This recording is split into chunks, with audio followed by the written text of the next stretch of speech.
പതിറ്റാണ്ടുകളായി നിരവധി കുടുംബങ്ങൾ അധിവസിക്കുന്ന പഴയ പനക്കച്ചിറ മേഖലയിലെ നിരവധി കുടുംബങ്ങളെയും ദിവസേന നൂറുകണക്കിന് വാഹനങ്ങൾ കടന്നുപോകുന്ന മുണ്ടക്കയം കോഴിത്തോട് റോഡിലെ യാത്രക്കാരുടെയും ജീവന ഭീഷണിയായി വണ്ടൻപതാൽ തേക്ക് പ്ലാന്റേഷനിലെ കാട്ടുപോത്തിന്റെ സാന്നിധ്യം.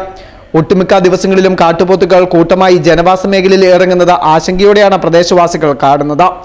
കഴിഞ്ഞ ദിവസം വണ്ടൻപതാൽ വനംവകുപ്പ് ഓഫീസിന് സമീപം തേക്ക് പ്ലാന്റേഷനിൽ വെച്ച് സ്കൂട്ടർ യാത്രക്കാരൻ കാട്ടുപോത്തിടിച്ച് അപകടത്തിൽപ്പെട്ടിരുന്നു. പഴയ പനക്കച്ചിറ സ്വദേശി പുത്തൻപുരയ്ക്കൽ PS സുമേഷാണ് അപകടത്തിൽപ്പെട്ടത്. ഇലക്ട്രീഷ്യനായ സുമേഷ് കാഞ്ഞിരപ്പള്ളിയിലെ ജോലിക്ക് ശേഷം തിരികെ മടങ്ങി വരും വഴി രാത്രി 7:45 സംഭവം.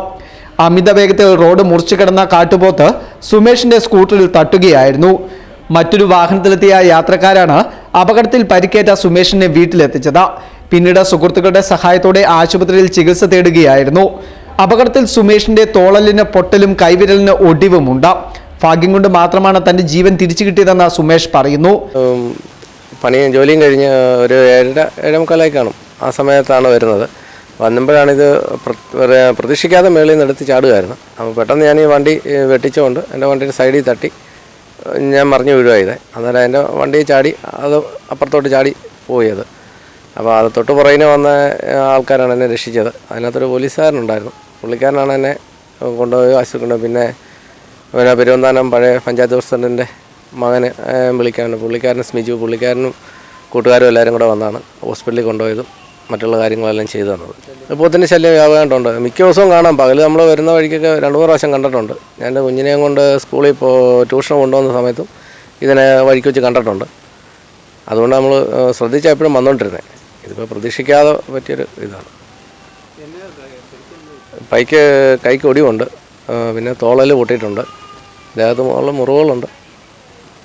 വണ്ടിയാകെ മൊത്തത്തിൽ പോയി.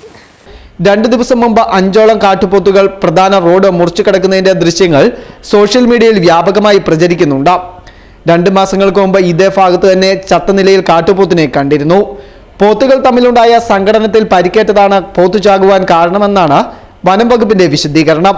2024 ഇതേ ഭാഗത്ത് വെച്ച് ശബരിമല തീർത്ഥാടകർ സഞ്ചരിച്ചിരുന്ന വാഹനമിടിച്ച് കാട്ടുപോത്ത് ചത്തിരുന്നു. ഇതേ കാലയളവിൽ ഇതുവഴി യാത്ര ചെയ്തിരുന്ന സ്കൂട്ടർ യാത്രക്കാരനും കാട്ടുപോത്തിന്റെ ആക്രമണത്തിൽ കൊല്ലപ്പെട്ടിരുന്നു. എന്നാൽ കാട്ടുപോത്തിന്റെ ആക്രമണമാണെന്ന് സ്ഥിരീകരിക്കുവാൻ വനം വകുപ്പ് ഇതുവരെയും തയ്യാറായിട്ടില്ല. വന്യജീവികൾ ജനവാസ മേഖലയിലേക്ക് ഇറങ്ങുന്ന 1.5 കിലോമീറ്ററോളം ദൂരത്തിൽ റോഡിൽ സുരക്ഷാ ക്രമീകരണങ്ങൾ ഒരുക്കിയാൽ യാത്രക്കാരുടെ ജീവന് ഭീഷണി കൂടാതെ സഞ്ചരിക്കാനാകുമെന്നാണ് പ്രദേശവാസികൾ പറയുന്നത്. പണ്ടൊന്നും കാട്ടുപോത്തിന് ശല്യമില്ലായിരുന്നു. ഇപ്പം കുറേ കാലമായിട്ട് ഇപ്പം കാട്ടുപോത്തിൻ്റെയൊക്കെ സ്ഥിരം ശല്യമാണ്. പിന്നെ കാട്ടുപന്നിയുണ്ട്. ആന തൊട്ടടുത്തല്ലെങ്കിലും കുറേ അപ്പുറത്ത് ഭാഗത്ത് വരെ വരുന്നുണ്ട്. തീയറാൻറ്റി എസ്റ്റേറ്റിൻ്റെ അവിടെ വരുന്നുണ്ട്.